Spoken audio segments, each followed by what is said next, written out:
ও আমার জওয়ান যুবকেরা, আমি আপনাকে বলছিলাম পৃথিবীর জমিনে আল্লাহর নাম থাকবে না, নবীর নাম থাকবে। তার কারণ হলো কোরআনের একটা আয়াত আপনারা বারবার শুনেছেন, ওই কোরআনের আয়াতটা আমিও বলবো, আপনারা এর পূর্বে শুনেছেন, কিন্তু তানারা বলেছে একটা সিস্টেমে, এবার আমি বলবো আর একটা সিস্টেমে। চলেন আগিয়ে যাওয়া যাক।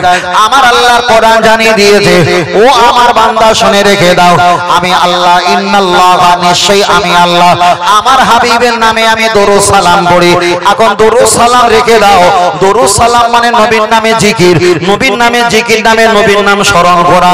তাহলে এখানে জিকির বলা যাক, আমার আল্লাহ নবীর নামে দরুদ সালাম মানে জিকির করে। আমার আল্লাহর কোরআন বললেন, ইন্নাল্লাহা, নিশ্চয়ই আমি আল্লাহ, মালাইকাতাহু, এবং ফেরেশতা মণ্ডলীরা আমার হাবিবের নামে দরুদ সালামে জিকির করে। পরে আল্লাহর কোরআন বলে দিয়েছে, ইয়া আইয়ুহাল্লাযিনা আমানু। এখানে একটা বিরাট ব্যাপার আছে, ভালো করে মুহাব্বতের কানটা লাগান, তাহলে নবী সম্পর্কে বুঝতে পারবে। ইয়া আইয়ুহাল্লাযিনা আমানু, আমানু মানে আমি আপনি ঈমানদার। আমার আল্লাহ বলেছেন ঈমানদারেরা তোমরা পড়ো। এখানে তো আল্লাহ বলতে পারতেন ইয়া আইয়ুহাল মুনাফিকুন, হে মুনাফিকরা পড়ো, মুনাফিকের নাম বললো না। ইয়া আইয়ুহাল কাফিরুন, হে কাফেররা পড়ো, কাফেরের নাম বললো না। আল্লাহ তো জানে মুনাফিক পড়বে না, কাফের পড়বে না, তাই আমরা পড়বো বলে বলেছে ইয়া আইয়ুহাল্লাযিনা আমানু, হে ঈমানদারেরা শোনো, সাল্লু আলাইহি ওয়া সাল্লিমু তাসলিমা, তোমরাও আমাদের মতো নবীর নামে দরুদ সালাম পড়ো। তাহলে আমরা যে দরুদ সালাম পড়বো, এ ভবিষ্যৎবাণী ১৫০০ বছর আগে আল্লাহ করে দিয়েছে। জোরে বলেন সুবহানাল্লাহ। এবার আমি ব্যাখ্যাটা একটু মোটিফাই করে বলছি, যাতে এখন মানুষদের ব্রেন গুলো খুব সূক্ষ্ম এবং দামি, খুব যত্নশীল, ওই জন্য মোটিফাই করে একটু কালারফুল করে বলছি। তাহলে আল্লাহ নবীর নামে জিকির করে, ফেরেশতা নবীর নামে দরুদ সালামে জিকির করে, আমি আপনি নবীর নামে দরুদ সালামে জিকির করি। এবার বলেন, হাদিসটা বুখারীতে এসেছে, লা তাকুমুসা, আমার আল্লাহ কিয়ামত দেবে দেবে দেবে। নবী আমার আরেকটা হাদিস শরীফে বললেন, লা তাকুমুসা হাত্তা লা ইয়াকালা ফিল আরদি আল্লাহু আল্লাহ। तमाम পৃথিবীর জমিনে মাটির উপরে একজন যদি ঈমানদার না থাকে, আমার আল্লাহ পৃথিবী ধ্বংস করে দেবে। একজন যদি ঈমানদার ব্যক্তি থাকে, আমার আল্লাহ তার বিনিময়ে আসসামা আল আরদা, আসমান জমিনকে হেফাজত করে দেবে। এবার একটা ভালো অন্তরে কান লাগাও, আল্লাহ নবীর নামে জিকির করে কয় শ্রেণী? এখানে যদি বলি কয়জন, তাহলে শিরক হবে। কয় শ্রেণী মানে কয় হিস্সা? এক নম্বরে হলো আল্লাহ, দ্বিতীয় নম্বরে হলো ফেরেশতা, তৃতীয় নম্বরে হলো আমি আর আপনি। এবার বলেন, আল্লাহ যদি কিয়ামত দেয়, আগে ফেরেশতা মারা যাবে না, আমি আপনি মারা যাব, আগে আমরা সকলে মারা যাব, থাকবে কে? আল্লাহ আর ফেরেশতা। তাহলে নবীর নামে জিকির করে 3 শ্রেণী। আমরা যখন মারা গেছে আছে কয় শ্রেণী? 2 শ্রেণী। নবীর নামে জিকির কমেছে না কমেনি? কমেছে। পরে আমার আল্লাহ যদি বলে, আয় আমার ফেরেশতা, তোমাদের জানিয়ে দি, আমার বান্দাকে যেমন মেরে দিলাম, ফেরেশতা তোমাদেরকে আমি শেষ করে দিলাম। আল্লাহ যদি ফেরেশতাদের মেরে দেয়, তাহলে নবীর নামে 2 শ্রেণী জিকির করা বন্ধ হয়ে গেছে। আছে কে? আছে কে? আল্লাহ আল্লাহ আল্লাহ। 3 মিনিট আগে একটা কথা বলেছিলাম, কিছু পূর্বে আমরা এখানে ছিলাম না, আমরা এসেছি, এরপরে আমরা কেউ থাকবো না।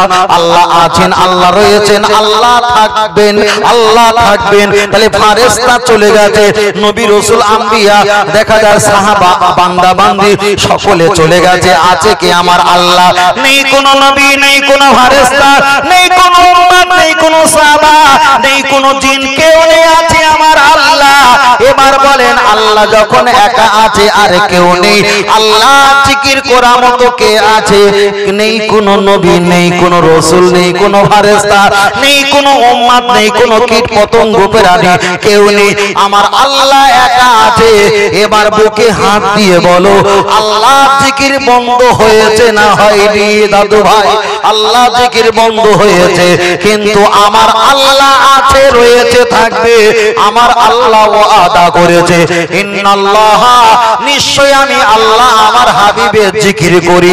তাহলে আল্লাহ জিকির বন্ধ হয়েছে, কিন্তু আমার আল্লাহ কুদরতি জবানে আমার নবীর জিকির চালিয়ে যাচ্ছে। তাহলে এখানে প্রমাণ হয়ে গেল, এক সময় আল্লাহ জিকির বন্ধ হয়ে যাবে, কিন্তু আমার আল্লাহ নবীর জিকির বন্ধ করবে না। আরেকটু জোরে আল্লাহু আকবার। অসুবিধা হচ্ছে নাকি বাবু? আল্লাহ ও আমার বাবার, আমি আপনাকে বোঝাই, চলেন আর একটা বার আগিয়ে যাওয়া যায়। তাহলে নবীর জিকির সম্পর্কে আপনার কাছে একটা বার ধারণা দিলাম। আমি আপনাকে বলছি বাবা, পৃথিবীর জমিনে আমরা এসেছি, আমরা একদিন দুনিয়া থেকে বিদায় নিয়ে চলে যাব। আল্লাহর নবী বলেছেন, বাবা সাহাবীরা, তোমরা পৃথিবীর জমিনে কোন ব্যক্তি সবচেয়ে বড় অসহায় গরিব বলতে পারবে? সাহাবারা বললেন, হুজুর, ওই ব্যক্তি যারা দুনিয়াতে ইনকাম অর্থ জোগাড় করতে পারলেন না, ওরা হলো পরকালে সবচাইতে বড় গরিব। নবী বললেন, না, দুনিয়াতে পরকালে ওই ব্যক্তি সবচাইতে যারা গরিব, দুনিয়াতে যারা নেকি কামাতে পারলো না, পরকালে ওরা সবচাইতে বড় গরিব। যারা দুনিয়াতে নেকি কামাতে পেরেছেন, পরকালে ওরা হলো সবচাইতে বড় ধনী। আমরা এখানে বসেছি, আমাদের একটাই পরিচয়, আমাদের পরিচয় হলো একটা আঙুল বড়, একটা আঙুল ছোট। আমাদের গোনার ভাগটা লম্বা, নেকির ভাগটা ছোট।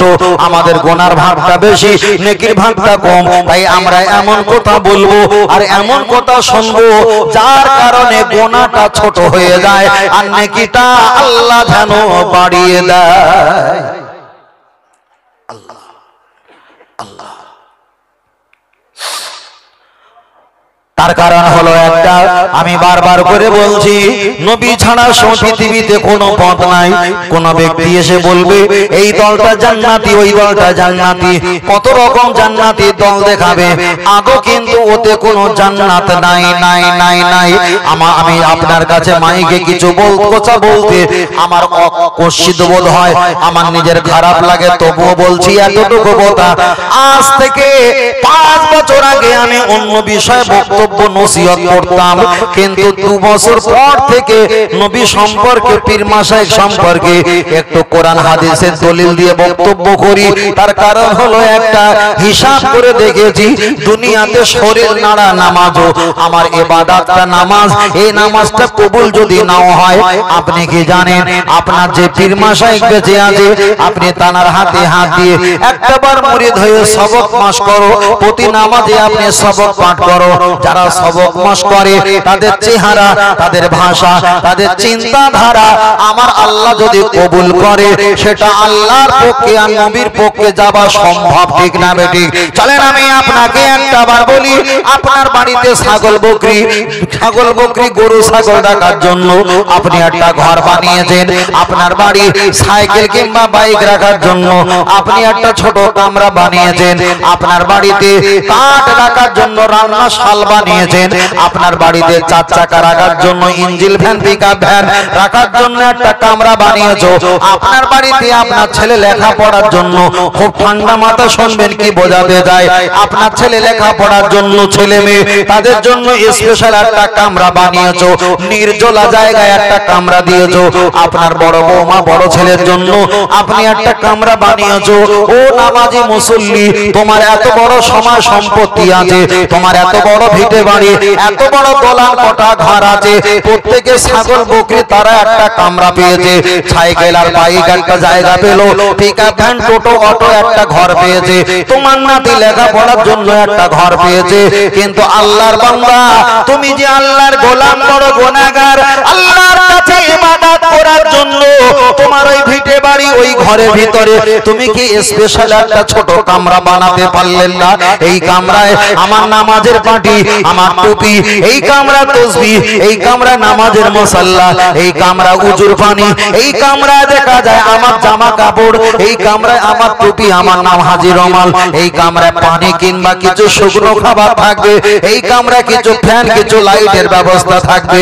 আমি যদি শীতের সময় নামাজ পড়ি, বৌমা আমাকে বলবে, আব্বা আপনি নামাজ পড়েন, আমি ভাত খুলি, আপনি যদি দেরি করে নামাজ পড়েন আপনার বৌমার প্রতি জুলুম করা হবে। আপনি যদি তাড়াতাড়ি নামাজ পড়ো আপনার এক হাত সেলাই করতে গিয়ে নিজের পরিণতিটা 5 হাত লস হয়ে যাবে। ওই জন্য স্পেশাল একটা কামরা বানাও।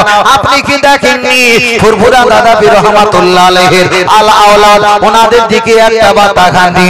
মুরিদদের সঙ্গে কথা বলার জন্য একটা কামরা, আবার দেখা যায় স্বামী স্ত্রী পরিবার পরিজনকে নিয়ে থাকার জন্য একটা কামরা, নিজের ইবাদত করার জন্য পাপের কথা আল্লাহকে জানার জন্য সেটা একটা ইবাদতের জন্য একটা কামরা।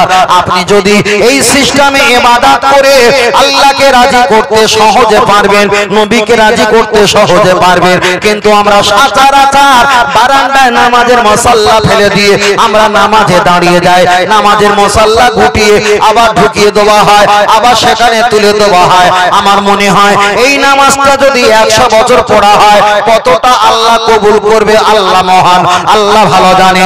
ও আমার বাপজিরা, আপনারা ফুরফুরা দাদা পীরের মুরিদ, তাই আমি বারবার বলছি ফুরফুরা শরীফে গিয়ে 2 কেজি আপনি মনসুর মিঠাই কিনে কোনো লাভ হবে না, 5টা আতরের বোতল কিনে লাভ হবে না, হাজি রমাল পাগড়ি টুপি কিনে কোনো লাভ হবে না।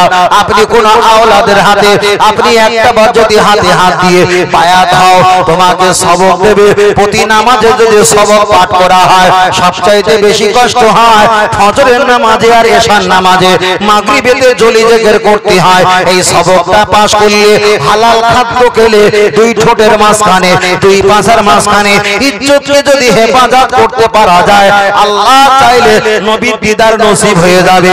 আল্লাহ নবী বলেছেন যারা আমার দিদার পাবে মর দুনিয়াতে কোনো টেনশন নাই, মরণে কোনো টেনশন নাই, কবরে কোনো চিন্তা নাই, হাসরে কোনো চিন্তা নাই, জাহান্নামে যাবারও কোনো চিন্তা নাই। কেন আল্লাহ নবী বললেন আলা আনা আউয়ালু শাফিন, আমি তো ওই ব্যক্তির মতো জান্নাতে দেওয়ার জন্য আমার আল্লাহ আমাকে প্রথম সুপারিশকারী বানিয়েছে। জোরে বলেন সুবহানাল্লাহ, আর একটু জোরে বলেন সুবহানাল্লাহ। আল্লাহুম্মা সাল্লি আলা, জোরে মাশাআল্লাহ, জোরে পড়ো বাবা।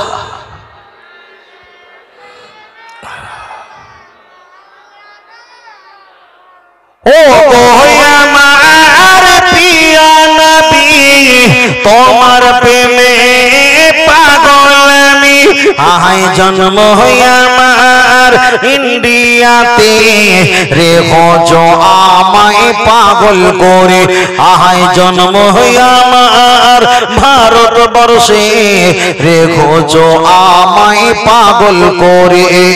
রসুল তোমায় ভালোবাসি মন হৃদয় উজাড় করে, বুকের মাঝে জ্বালায় আমার দূর হবে তোমার দিদারে, দূর হবে তোমার দিদারে।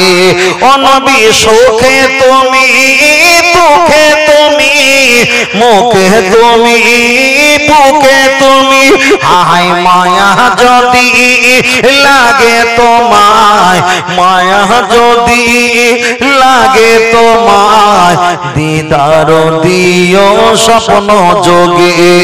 রসুল তোমায় ভালোবাসি মন হৃদয় উজাড় করে, বুকের মাঝে জ্বালায় আমার দূর হবে তোমার দিদারে, দূর হবে তোমার দিদারে। দরুদ শরীফ আল্লাহুম্মা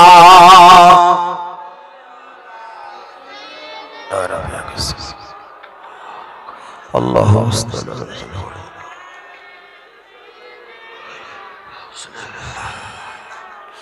সাল্লাল্লাহু আলাইহি ওয়াসাল্লাম।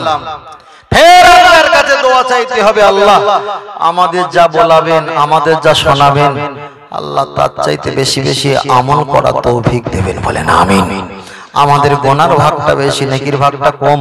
আল্লাহ এমন কিছু শোনান এমন কিছু বলান যার কারণে আমাদের নেকিটা বেড়ে যায়, গোনাটা কমে যায়, বুঝলেন না?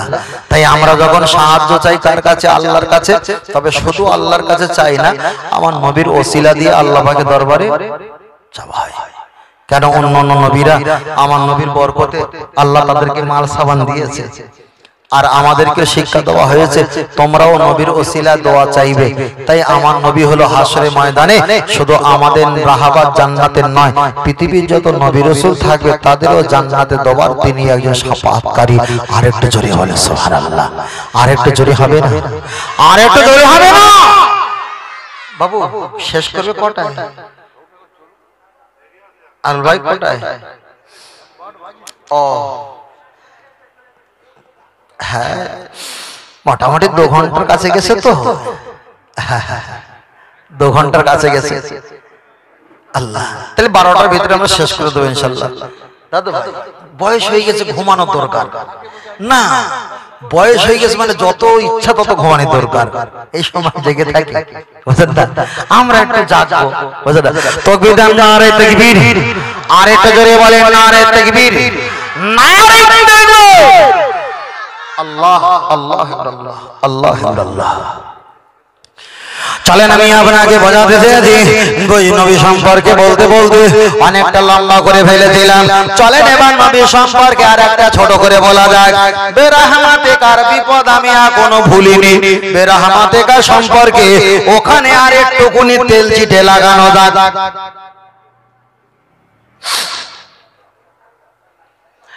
হাদিস শরীফে এসেছে নবী আদম আলাইহিস সালাম এক সময় আল জিবালা পাহাড়ের উপরে বসে বসে নবী আদম আলাইহিস সালাম কাঁদছে। বিষয়টা ফের স্মরণ করিয়ে দেই। বেরহমতিকা নবী বললেন সবচেয়ে বড় জিকির হলো তোমার নবীর নামে কলেমা। ওই বিষয়টা আবার ওখানে যাব। আর একটা ছোট করে বলে আমরা কবরে আসব, কবর থেকে জান্নাতে গিয়ে আমরা সমাধান করব। চলেন একটাবার এগিয়ে যাওয়া যাক। নবী আদম আল জিবালা পাহাড়ের উপরে বসে বসে কাঁদেন।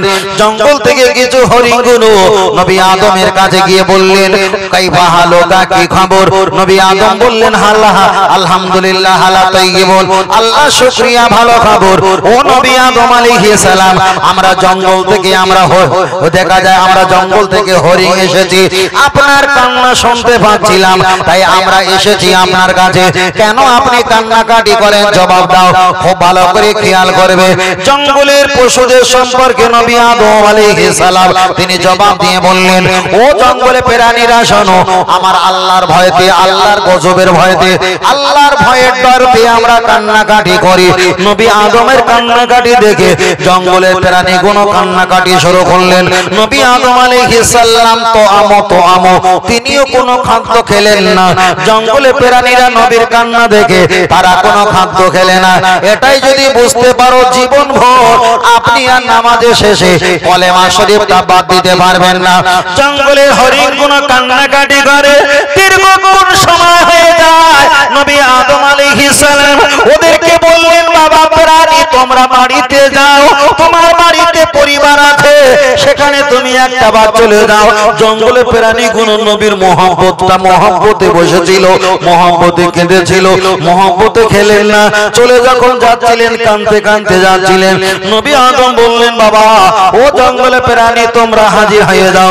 আবার জঙ্গলে প্রাণী হাজির হলেন।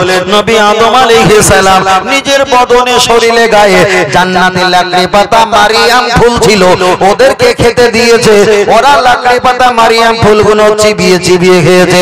জঙ্গলে যখন চলে যায় টোটাল জঙ্গলটা খুশবু আর খুশবু জারি হয়ে যায়। চেহারাটা নূরে ঝিকিমিকি করে। আর জোলা কম দুই পাশা ঠ্যাঙের মাঝখানে আমার আল্লাহ মির্গনাবি কস্তুরী দান করেছে। খুব ভালো করে খেয়াল করবেন। ওরা জঙ্গলে চলে যাওয়ার পর তৃতীয় দল হরিণ জিজ্ঞাসা করলো মাহাজা, এটা কি কেসা হে, কি ব্যাপার, কি খবর বলো। ওরা ব্যাখ্যাটা বলল আমরা নবীর কাছে গিয়েছিলাম, তার মহব্বতে অনেক বর্ণনার কথা বলল। ওরা বলল আমাদের লোকেশন দাও।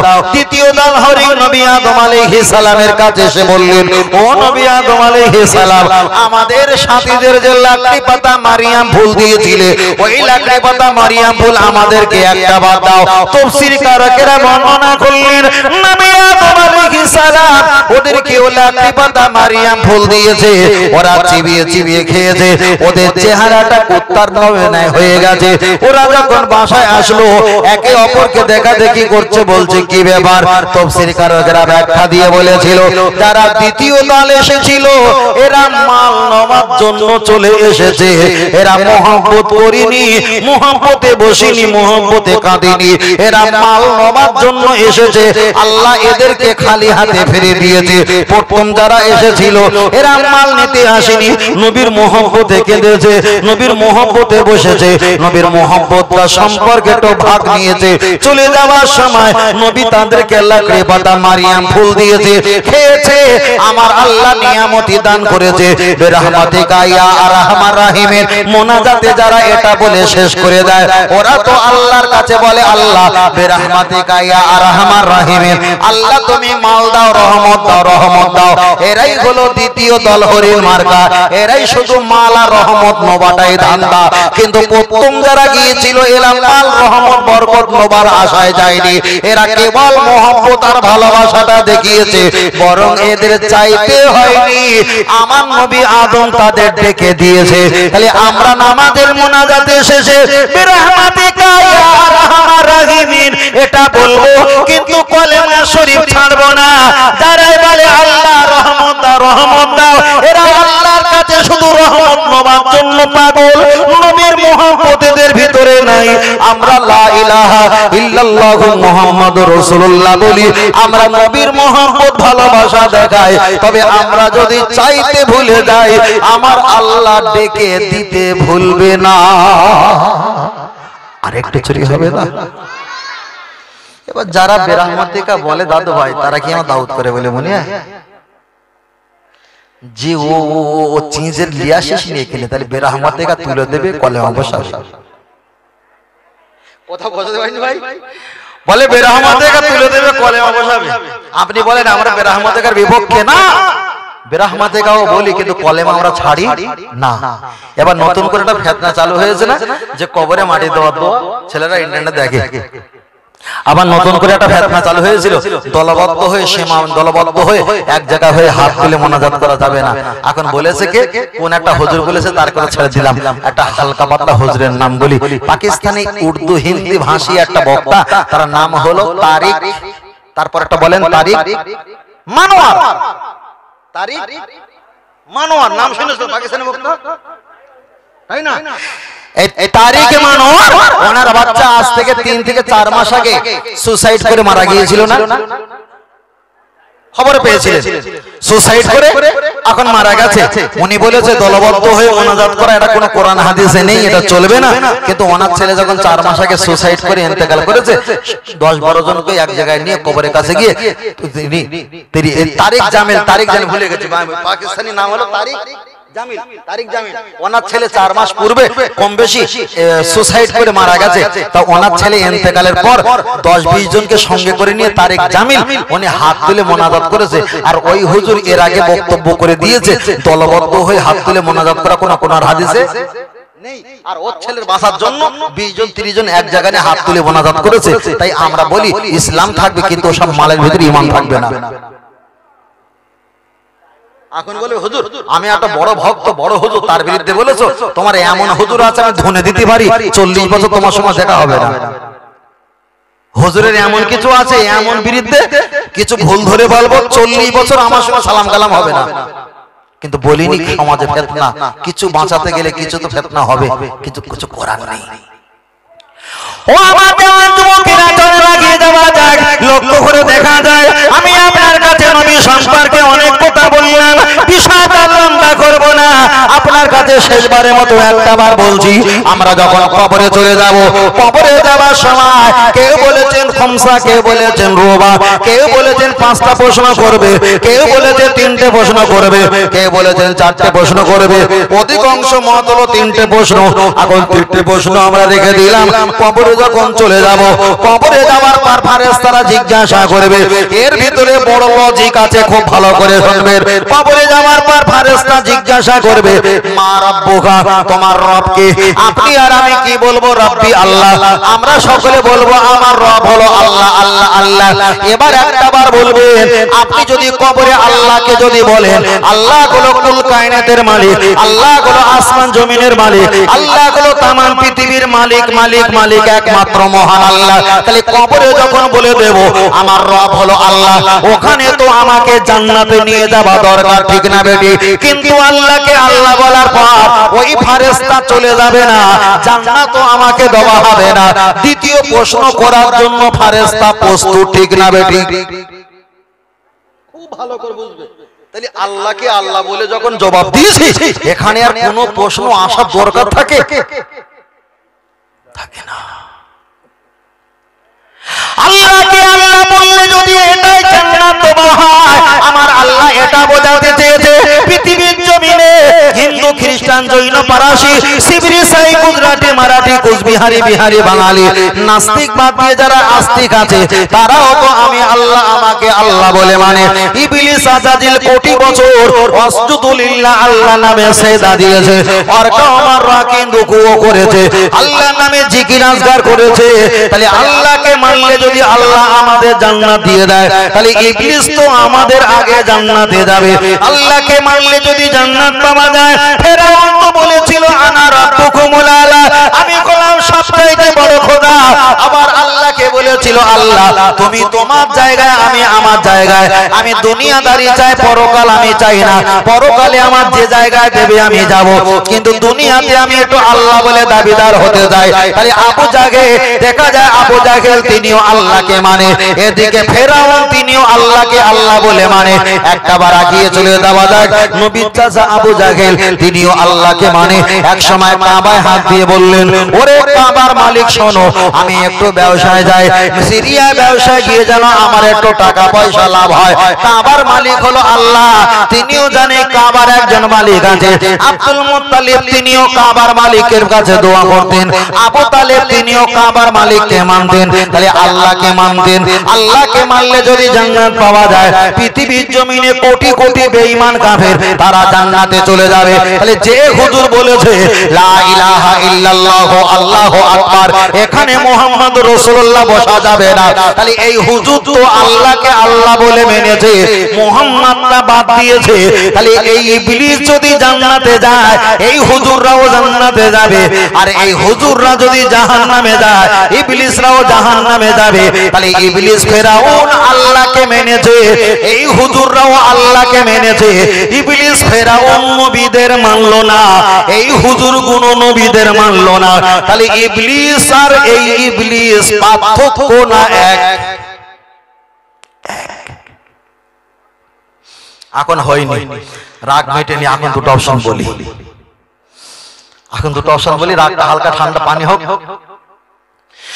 আল্লাহ ফেরেশতা দিয়ে আবার জিজ্ঞাসা করবে ওমা দিনুকা, তোমার দিন কি? আপনি যদি বলেন আমার দিন হলো ইসলাম, যারা বলেছে কোরআনকে নিয়ে চলো আর নামাজকে নিয়ে চলো, না হলে জান্নাত পাবে না, ওরাই বলবে দিন হলো ইসলাম। ইন্না দিনা ইনদাল্লাহিল ইসলাম।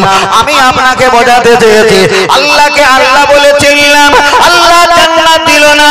দিনকে দিন বলে যদি বিশ্বাস করি, দিনকে মানলে, কোরআনকে মানলে, নামাজকে মানলে আল্লাহ যদি জান্নাত দেয়।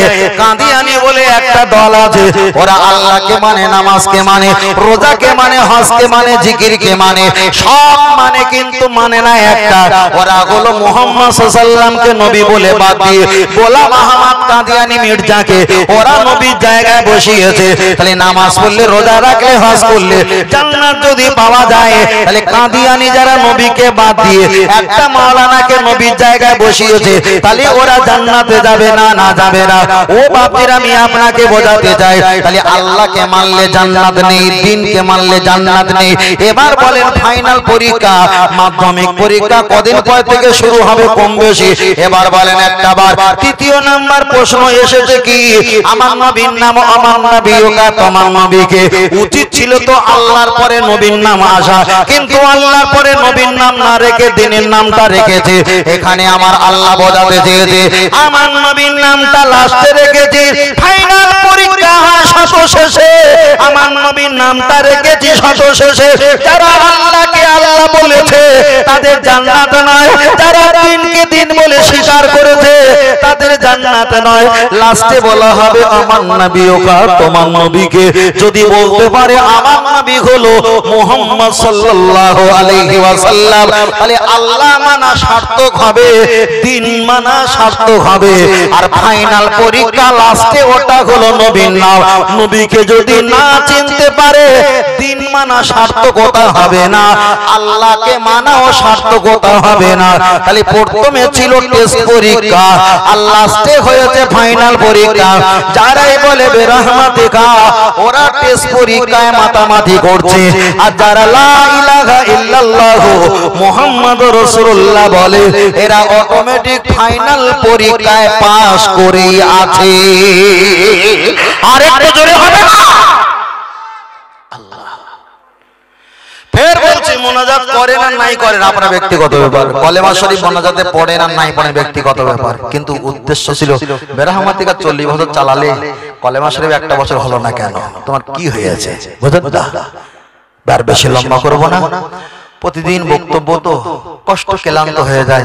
আর আমরা বক্তব্য করি কোনো গাঁজা করি, কোনো আলফাল কোনো গল্প বলি না, সময়ের ব্যবধানে উঠি, সময়ের ব্যবধানে নামি। মানুষগুলো তাকিয়ে থাকে কিছু নেওয়ার জন্য, দেওয়ার মতো পরিবেশ পাইনি, দুর্বলতা আমাদের। বারবার করে বলছি, মাল যেমন তারিখ ডেট এক্সপায়ার হয়েছে কিনা দেখে নাও কোনো খাবার কিনতে গেলে।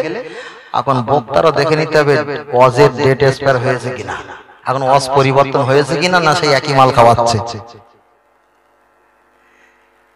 আর কথা রাগ করছেন নাকি দাদু ভাই, রাগ করছো? একই মাল খাওয়াচ্ছে না ব্র্যান্ডেড মাল তুলেছে, কথা বলেন না? ওই জন্য বলছি একই মাল খাওয়ালে হবে না, প্রতিনিয়ত নতুন নতুন খাওয়াতে হবে। তাতে কি হবে? সব সম্পর্কে জানা থাকবে। তার কারণ আমরা তো হলাম আল্লাহর বান্দা, নবীর গোলাম। বুঝলেন?